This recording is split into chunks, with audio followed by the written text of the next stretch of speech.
Once again, Jerusalem is the scene of a terror attack, the second in as many days.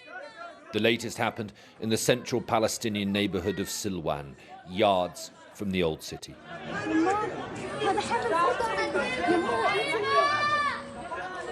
This CCTV shows the moment that the attacker, behind the yellow car on the right, opens fire on a group of Israelis.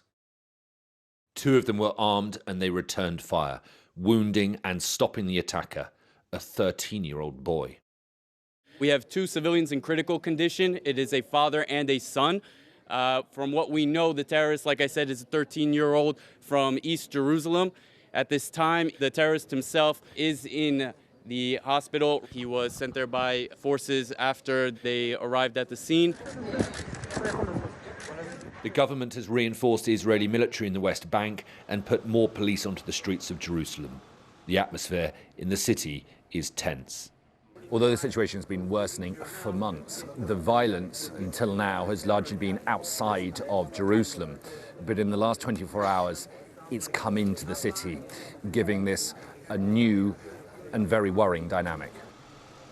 The recent violence has revived unwelcome memories of the dark days of past intifadas. Israel is braced for more violence.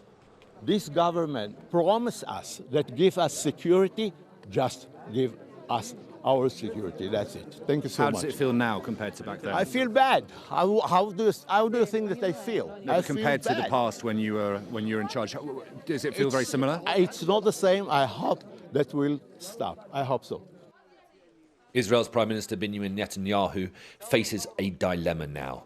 He will be under international pressure to calm the situation, whilst having to address extreme right-wing voices in his cabinet who will want a tough response to the recent Palestinian violence. How he decides to play it could have significant repercussions for the Middle East. Alistair Bunkle, Sky News, in Jerusalem.